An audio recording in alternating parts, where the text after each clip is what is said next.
Hello, everyone, and welcome to Van Chicagoland Stories, the podcast, episode 22. I'm your host, Pete Costanis, and this program is brought to you by Just Pants, and here is a commercial from 1978. Every day is Saturday night when you're looking right. Just Pants. Just Pants. We know you'll be satisfied when you step inside. Just Pants. Just Pants. Clothes for you in every range. Come in for a change. Just Pants. Just Pants. Flex your business with an American Express Business Gold Card. You'll earn 4 times membership rewards points on your top 2 eligible spending categories, like transit and electronics, each month, on up to $150K in combined purchases per year. Plus, you can now earn 3 times membership rewards points on flights and prepaid hotels booked on AmexTravel.com. Terms and points cap apply. Learn more at AmericanExpress.com/business-gold. Amex Business Gold, built for business by American Express. Okay, and we are back. I hope you enjoyed that commercial from Just Pants. What a memory about Just Pants. That store was all over the Chicagoland area. I remember the first place of Just Pants was at Fort City Shopping Center on the southwest side, where my old neighborhood was. It was located downstairs at Peacock Alley, and a person from my classic Fort City group provided the photo, and I forgot who did that, but it was beautiful, and I posted that, and everyone remembered the store very well. And so you bought all kinds of jeans, excuse me, and also, there were brands like Levi's, Jordache, Bonjour, Sassoon, also Lee, and the other one's Wrangler. So I bought Levi's and Wrangler and Lee, and there were other locations in Chicago. I think there was one on Ohio Street, and probably in all the malls. And they were all over Chicago. Started at about in the late 70s, and then the last store closed in 1998. And it was that's a shame, but it was a big hit during the disco era. If you can find the commercial I just played, you can find it on YouTube. And just enter it in the search engine, you could find it. Okay. I'll talk about a few things. Let's see. The next thing I will talk about is an actor who passed away this week. It was Charles Grodin, and he was a very famous actor. Also comedian, author, and television talk show host. Excuse me. And he was in a lot of movies, a lot of movies, and what a wonderful man he was. And I could read his credits. He did a lot of television. No, excuse me. Yeah, he started in films earlier, and then like a few bit parts, and then he started on TV. Probably in the late 50s. He was very young, and let's see. He played in a lot of westerns in the 60s. And then the first time I didn't notice this, one of his was I surprised that he was in the movie Rosemary's Baby. And I watched Rosemary's Baby one time on the Channel 2, the late movie on WBBM Channel 2. And I noticed a man there, and he looked very familiar, and it was Charles Grodin, and he played a doctor. He played an obstetrician. I think he was an obstetrician. I haven't seen the movie in a long time. That movie still scares me. It's not gory, but it's suspenseful and it's terrifying to watch, especially at the end. And let's see. So the other movies, the one movie that I think its breakthrough role was The Heartbreak Kid with Sybil Shepherd. And then he starred in King Kong, Heaven Can Wait. He was in Sunburn with Farrah Fawcett. I've never seen that movie. That came out in '79. That seemed interesting. And another funny movie was Seems Like Old Times with Goldie Hawn and Chevy Chase. And I see it once a long time ago. And it was at Fort City Theater. I saw it. And I loved the movie. A lot of people think it was kind of corny and not exciting, but I liked it. And I remember now, I did see it a second time, and it was funnier than the first time. I liked it. And he also played in The Great Muppet Caper, The Woman in Red, a lot of movies. And one movie that he was very famous in, well, actually two, was Midnight Run with Robert De Niro. I've seen parts of it. I like to see it again. I like Robert De Niro, but I'm not a huge fan of him. But he is a good actor too. But I have an open mind, so I'll watch it again. And not again, but I'll watch the movie in full length. And the other movie I want to mention, which was very popular, was Beethoven, which I liked. It was funny because the dog is so cute and he was so mischievous, and he just loses his cool, and very short tempered, and he was hilarious. I loved that movie. And then he appeared with Johnny Carson and David Letterman, and his interviews were hilarious. And he always, with Johnny Carson, he always argued with him or just get his goat. And I used to watch Charles Grodin on David Letterman during the 80s when I was at DeVry Institute, when I went to college. And then when I was studying or couldn't sleep, I'd turn on the TV in my room and I watched David Letterman, and Charles Grodin was there, and he was a delight. He really was. And it's a shame he passed away. And he was 86 years old. And his movie and TV credits will live on forever. Okay, the next thing I want to talk about was a menu I posted on my page, on my Fan of Chicagoland Facebook page. It was a restaurant called the Hasty Tasty Restaurant. A lot of people don't remember it. It was very obscure, but from the comments I got from my post, they do remember it. And the place had two locations. One was at the get it right here, was at the Plaza Hotel, and it was located at North Avenue and Clark Street. And it was in the dining room, located in the dining room, coffee shop, and it was the Hasty Tasty Restaurant. The other location was in Oak Park, and that was located at, I'll get the address, 130 North Marion. I don't have pictures of the restaurant. I wish I did. That would have been very cool.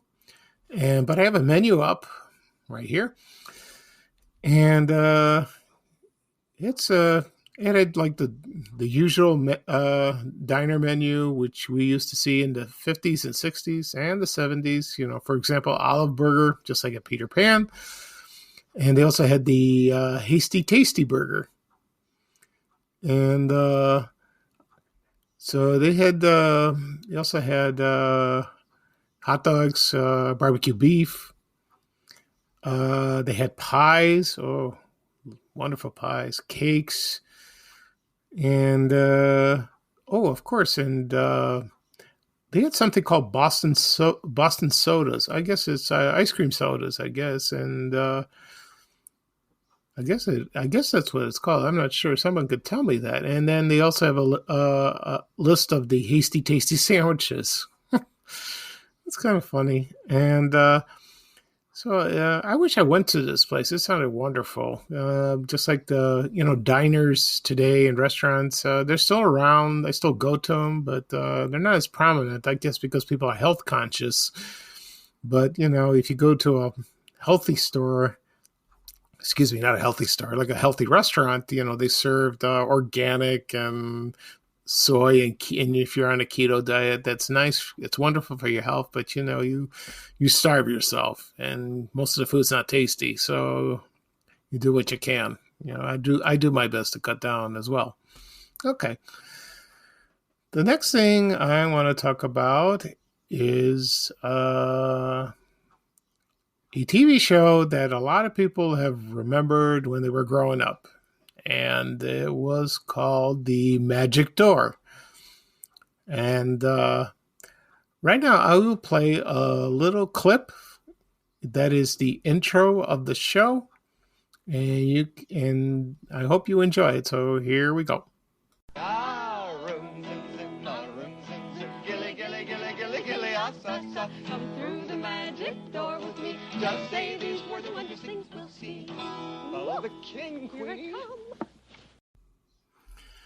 Well, I'm glad you liked that introduction. I remember watching the show on Sunday mornings. And it was on, let's see, every Sunday morning at 9 a.m. on Channel 2 WBBM TV. Here's a little history of the show. It was a Jewish educational television series, which I had no idea it was, because when you're a kid, I didn't notice it was Jewish. I thought it was just an ordinary kid show with animation and puppets, and it was fun to watch. But then I had to go to church, of course, like everyone else on Sunday, and I just caught a glimpse of it, and maybe 5 minutes of it. I never watched the entire show. I never had a chance to. I wish I did. Luckily on YouTube, there is a full episode, and you can find it there. And The Magic Door had 2 theme songs. And the first one was a Room Zoom Zoom, and that was based on a children's song, a Ram Sam Sam. And the second one was set to a melody from Beethoven's Pastoral Symphony Number 6. That's interesting. So it's funny. So the Room Zoom Zoom theme song went like this: Room Zoom Zoom Zoom, Room Zoom Zoom, gilly gilly gilly gilly, sa sa. Come through the magic door with me. Just say these words, and wondrous things we'll see. I like that. I love that song, and you can't get it out of your head, just like most theme songs like that. There was a follow-up series. It was called The Beyond the Magic Door, which I wasn't familiar with that, and that was sort of a sequel. And interesting thing about the second one, the voice of Homer Simpson, the actor, was Dan Castellaneta, and he was on the show, which I never knew. And there's an interview of him on YouTube, and you can catch it, and he will explain. And I don't know how long that lasted, so not very long. So the show started in January 1st, 1962 and ended on January 1st, 1982. It's 20 years exactly. And the characters of the show, I will tell you right now, is, let's see. So the characters I have, so we have a person who produced the show. Her name was Tammy Gilbert, and she was a very talented lady. And the goal of the show is was to teach without preaching. So it was focused on Jewish culture. I find it very fascinating about Jewish culture. Later on in life, I read about it, and I met people, and they tell me about their culture, their customs, where they go to temple, the foods they eat, and the holidays they celebrate, like, for example, Rosh Hashanah and Yom Kippur. And let's see. So it was produced by the Chicago Board of Rabbis. That might have been interesting. That's interesting. So you have them, discuss like that. It was set in a town called Toraville. And the main characters of the show included a person named Tiny Tov, and he appeared like an elf, and his cousin was Tina Tova. And they lived in a house made out of acorn, and the entrance to the house was the magic door. And before they would sing, they would enter his house and sing "Room Zoom Zoom Zoom," which that was the fun part. And then there were puppet characters in the show. I'll read them off to you.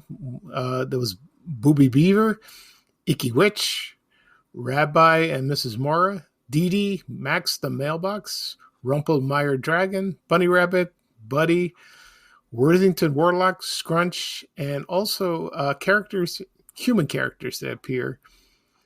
And according to all the characters were Jewish except Reverend Raymond from a town called Chapeltown. So the plot of the show, Tiny Tov would travel back in biblical times on riding his magic feather. I never seen that. I'd love to see that.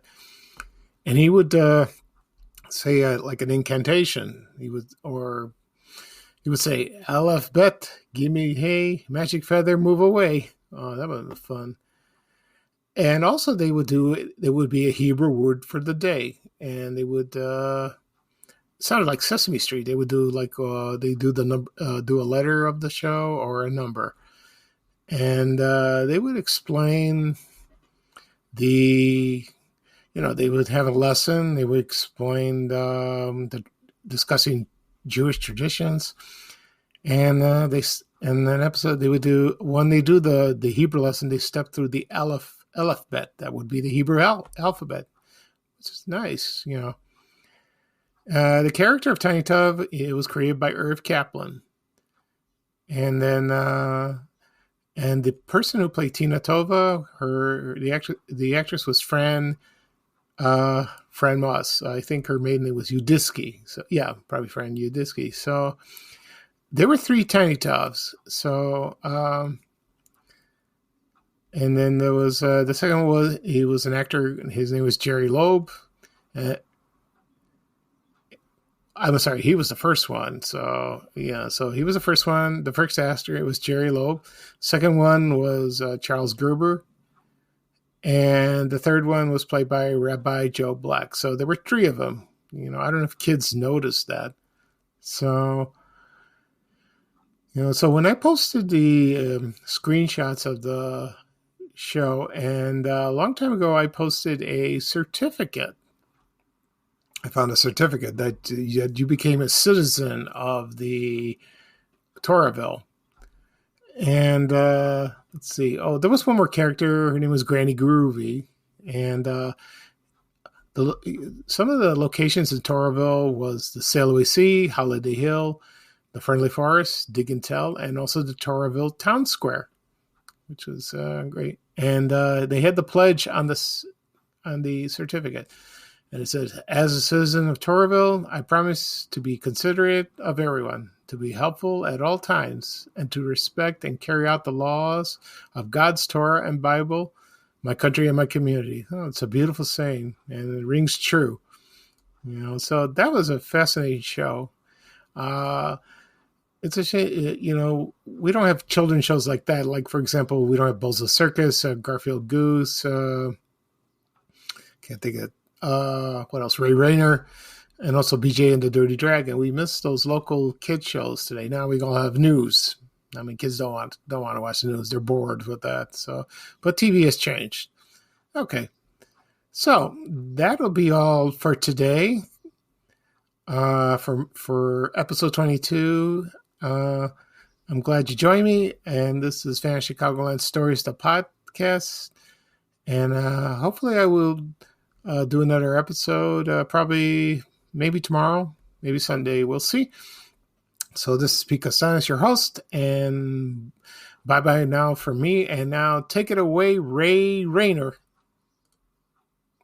We have to go. Bye, bye, bye.